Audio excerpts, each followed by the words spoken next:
pretty impressive largemouth bass here in front of us. I'm assuming it was alive at some point. It's not Yes. plastic. Well, yeah, I caught that at Monroe Reservoir, and it was almost, I think, 30 years ago, if I remember right, 29 or 30 years ago. That is an 8.5-pound largemouth bass. I caught it on Monroe Reservoir in the back of Sugar Creek. And the thing about it, when I caught that fish, I would probably guess that over 95% of the viewers were in bed asleep because I caught it at 3:30 in the morning when we was fishing the night tournament. And that is the actual fish. You can get them mounted as a fiberglass replica. If you got a good taxidermist, they can do it, but you have to take the dimensions of the girth and the overall length. But yeah, a lot of people don't think there's quality bass in the state of Indiana, but there are. They're just difficult, and it takes a long time for them to get to be that size. So fishing at night, is that more difficult, easier? Do the fish behave different?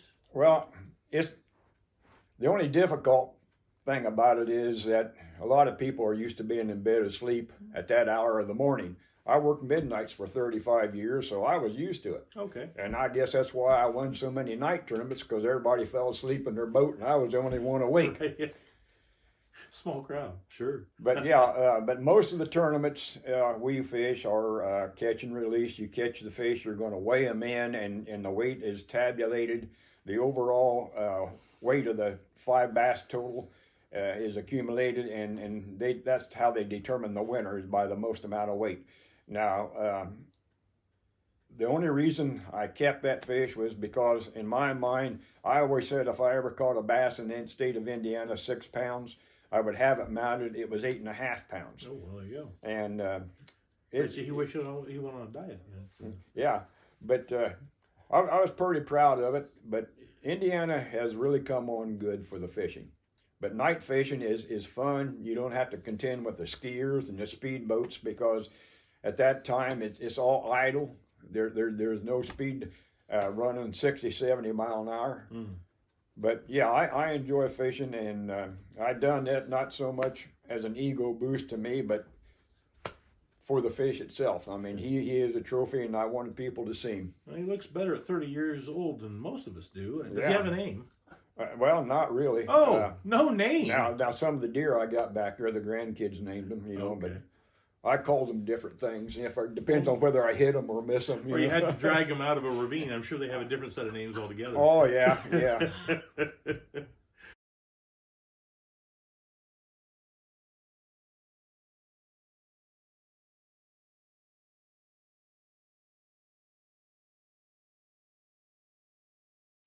Hello, folks. Welcome to Outdoors with Bud. I'm your host, Bud Fields.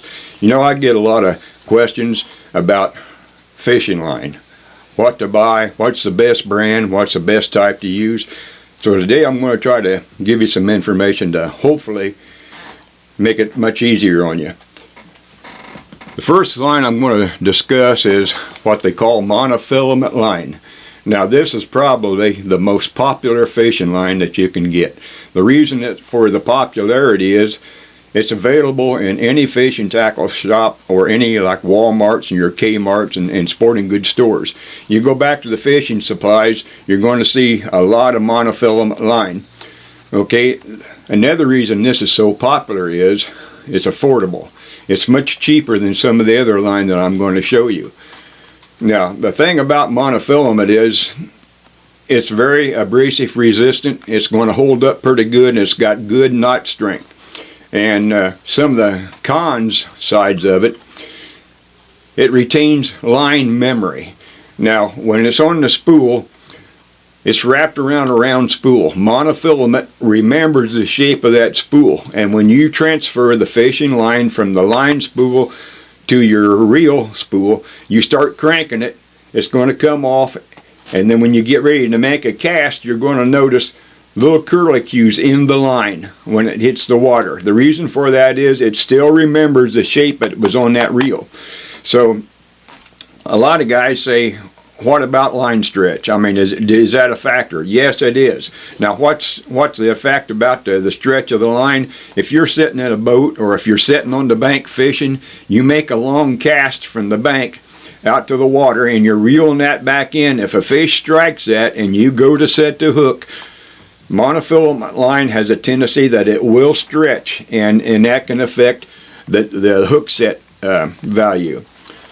But the thing about it is that you can get special chemicals that you can put on this, such as this Blakemore line and reel juice.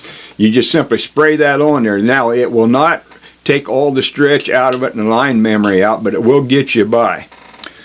Another line is pretty popular, especially if you're into bass fishing, is fluorocarbon.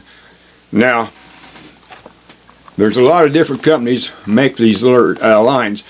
Fluorocarbon, it actually disappears when it's in the water. It's a little heavier, it's a little bigger diameter than what the monofilament line is, and when it hits the water, it's got a tendency to sink. And once it gets under the water surface, it's basically invisible. A lot of people say that they think that the fish can see your fishing line, and that will scare them away from biting. Now, I can't disclaim that or approve it, but I have caught a lot of fish using different colored lines. Another thing about it is it's a little bit higher price than what you're going to be paying for your monofilament, but it's a lot more durable, and fluorocarbon could be the best way to go. Now, another line is braided line. Braided line has been referred to by many people in comparison to like steel cable on a pulley. Now, it's not made of steel, but it is very durable. And the thing about it is there's very minimal stretch to it. When you cast out there and you go to set the hook, there's none of that stretch like you get with your monofilament. Now, some of the cons about it is it can be very damaging to your hands. It can be damaging to your equipment. On the rod guides, the line guides going out on your fishing pole, a lot of them's got a little ceramic like a donut insert inside of it. This is so abrasive that when you're reeling that line in with any pressure, it can actually damage the inside of that ceramic ring, and that could make your line cut. Now, I mentioned some of the different lines, like for instance this strand line here. This is called the clear blue fluorescent. One of the things I always liked about this clear blue fluorescent is if you're fishing night tournaments, and I love to fish night tournaments, if you've got like the lights on your boat or a lantern or any kind of light in it, it actually makes that small diameter line appear to be the same diameter as a rope, and you can detect any bites because you can see your line take off running, or you can see it kind of tip. Now, also, some of the companies like Stren, you can still buy this golden Stren.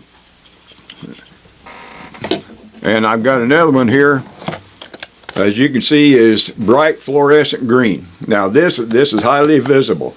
Now, I have caught an awful lot of fish on them simply because maybe I didn't feel the tap, tap, tap of the fish when it hit the lure. And all I noticed was the line tipped, just kind of jumped just a little bit. Or I've seen that line actually swim off, and that was my indicator to set the hook.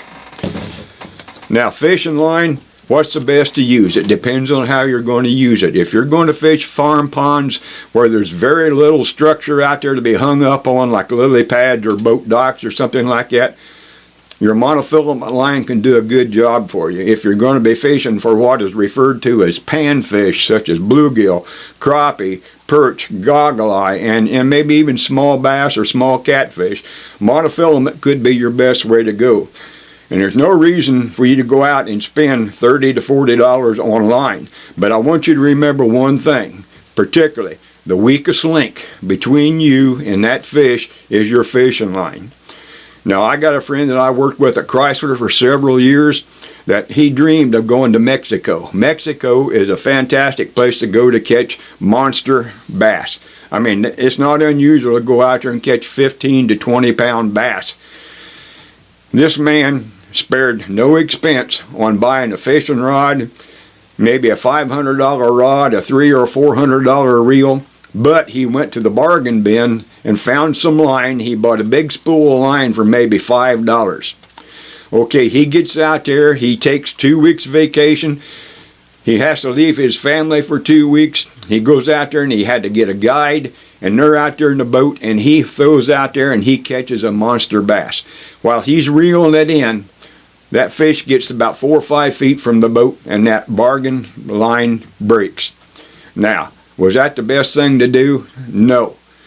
My advice to you is, if you're going to scrimp a little bit to save a few bucks, maybe buy a little cheaper fishing rod, maybe buy a little cheaper fishing reel, but never scrimp on your fishing line, because it could be the fish of a lifetime.